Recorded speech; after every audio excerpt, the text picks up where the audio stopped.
Hi there, welcome back to my cozy corner of the internet. So, one of my big goals for this year is to finally start slowly chipping away at my gaming backlog and to talk about them here as I go, like a little monthly backlog diary. So, today we're doing exactly that. Of course, with so many amazing new games coming out constantly, I can't say I've been perfectly loyal to my backlog. In February, I ended up playing 3 games from my backlog and 3 brand new releases. I guess a 50-50 split isn't too bad, right? We have to keep up with the new releases somehow. So the first game I want to talk about is Planet of Lana. I actually played this one to get ready for the sequel, which actually just came out a couple of days ago. If you haven't checked it out yet, the first game is currently 90% off on Steam until March 17th, which is honestly such a steal for how high quality this game is. They're basically almost giving it away for free at this point. I have nothing but good things to say about Planet of Lana. It's completely charmed me on every single level. Within just the first few minutes of playing, I felt like I was instantly transported into its world. It really made me feel like I was the main character in a Studio Ghibli movie. The story is so evocative and it's told beautifully without any traditional dialogue. Instead, you hear a few words in a made-up language and some names, and it made me feel like I was learning a new language in a foreign country for the first time. You start to understand what the characters are saying just by watching their actions and emotions. There are honestly way too many puzzle adventure games out there, so it's hard to stand out in the genre nowadays, but Planet of Lana is easily one of the best I've ever played.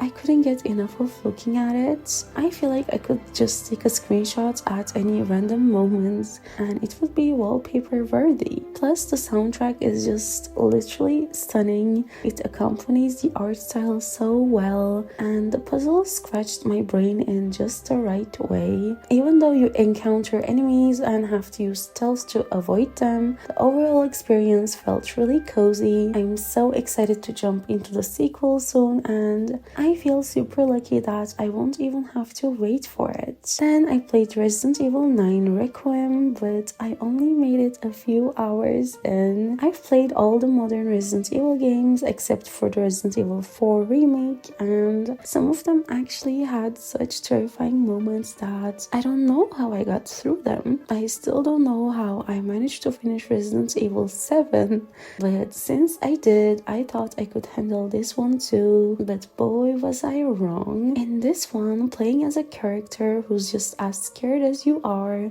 makes everything so much more intense. Grace sounds so panicked and she has no idea what's happening, which definitely doesn't help my own anxiety. The voice acting for her is incredible and it made me feel way more frantic. The game lets you choose between first person and third person for each character. It recommends first person for Grace and third person for Leon, so that's what I did because I thought it would be more fun to play it the way the developers intended. I don't regret it because it was very immersive, but I was so scared that I was moving at a turtle's pace. I'm the type of person who just freezes when I'm scared, and I know things are going to get way crazier with terrifying stalkers chasing you, and I just don't know if I can handle that. Even after only a few hours of playing, that night I had terrible nightmares about being chased by creepy men.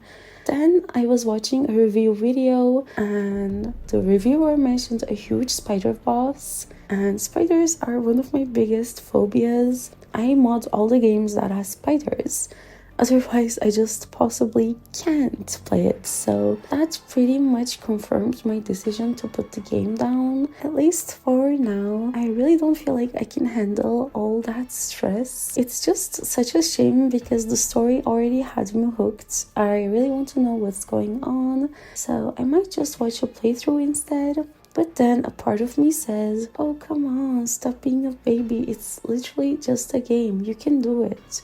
conquer your fear. So I don't know, like if I somehow get past the gray sequences, what do I do about the spider boss? I really want to experience the game myself rather than watching it because it would be so much more memorable, but I'm struggling. For those of you that have played it, it would be great if you could let me know how the scare factor compares to Resident Evil 7, and would you say it's doable for people as scared as me? Even after a few hours of playing this, I realized how much I missed Resident Evil, and I love the idea of playing as someone as vulnerable and scared as Grace, so let me know if I should grit my teeth and give it another shot. Next up is Ravenous Devils. The easiest way to describe this game is if Sweeney Todd and Lemon Cake had a baby. It is dark, it's messed up, and honestly pretty uncomfortable if you stop to think about it. But the gameplay loop is strangely so cozy. You manage a tailor shop and a restaurant at the same time, and since meat prices are so high, you have to get creative. So you basically use the tailor shop to acquire human meat when you take the customer's measurements. You have a little mechanism to send the meat down to the kitchen where you prepare and cook it for the customers. There are tons of recipes and you have to manage your displays for takeaway while also serving tables quickly and managing your meat resources. It's such a weird little game that made me feel so disgusted and charmed all at once. The gameplay is super addictive, and even though it does get a bit repetitive after a while, the story kept me playing. You receive mysterious letters throughout the game, and I was so curious to see what will be the end to a messed up game like this. It took me about 6 hours to finish, and I wasn't disappointed by the ending at all. Definitely recommend this one if you're intrigued by the idea of a gory, cozy gameplay. Then I played Cairn, which is literally all I've been talking and thinking about this past month. I haven't played a game that made me feel like this in such a long time. In Cairn, we play as Ava, a climber whose goal is to reach the summit of Mount Kami. It's a mountain that no one has ever conquered before, and believe me, so many have died trying. You set off not knowing what's ahead, and it is such a grueling, beautiful journey. I enjoyed every single second of it. Every minute I spent on that mountain is carved into my brain like I was personally there on that journey. And I played this game at a time of my life when I just wanted to escape my own thoughts, but nothing helped. I couldn't focus on anything, and Cairn actually managed to finally stop my brain from overthinking. For 20 hours, it was just me and the mountain, and nothing outside of that world existed. I already made a longer review video for this one, so I don't want to repeat myself here. I'll link the review video in the description if you're interested, but I need to say, even as someone who very rarely replays games, I definitely want to return to Cairn to try different paths or maybe even attempt a free solo this time. It's just such a beautiful game. Then I played Heartopia. This is a cozy MMO life sim, and I told myself I wouldn't start another grindy online game. These games always look so innocent, like they'll only take 30 minutes a day for the dailies, and it sounds like nothing, but once you play a few games like this, they really start to stack up.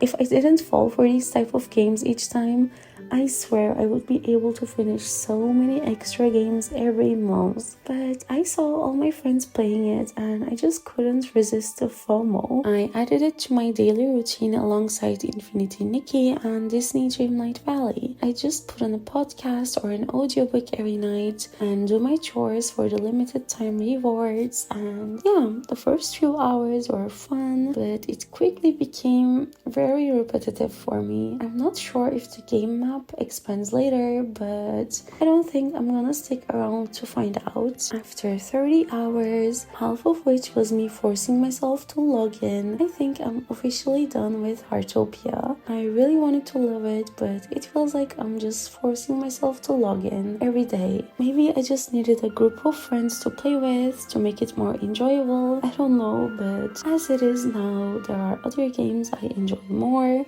and that I would rather spend my time in. And finally, for February, I played Chicory, A Colorful Tale. This game has been on my backlog ever since it came out almost 5 years ago. It's a heartfelt adventure game set in a coloring book world. There are fielders who use a brush to color the world, but the current fielder gets burned out and all the color suddenly vanishes from the world. So we go on a journey to bring the color back, even though we don't feel like we're good enough for the job. Going into this one, I was just expecting a short, feel-good game, but it offered so much more. The story is seriously so beautifully written, and it tackles topics like perfectionism and self-doubt in a way that really spoke to me on a deeper level. The coloring mechanics are so detailed too. I carefully colored every single area I walked through, which made my version of the game feel completely unique. I feel like I created the perfect game world for myself, tailored exactly to my liking with my color choices, and that's literally so cool. The soundtrack is also so good. I was in awe of how genius it is, which doesn't surprise me since it's by Lana. She also made the music for Celeste, which is my favorite soundtrack ever, so I knew I would like it, but it still blew me away. Even my mom commented on how serene the music was. She actually asked me to put on the soundtrack while we were reading together, which just melted my heart. This game feels like a love letter to creative souls. If you have ever doubted yourself or the art you created, I think Chicory will deeply resonate with you as well. And that's everything I played in February. We have so many good games coming out in March, so I'm afraid my backlog will be silently judging me from the corner while I try to play as many new releases as I can. Of course, I'll try my best to finish at least a couple of older games. I'd love to hear what you've been playing lately as well, and of course, if you hopefully decide to stick around, I'll see you in a few days with a new cozy video. Until then, stay cozy. Bye bye.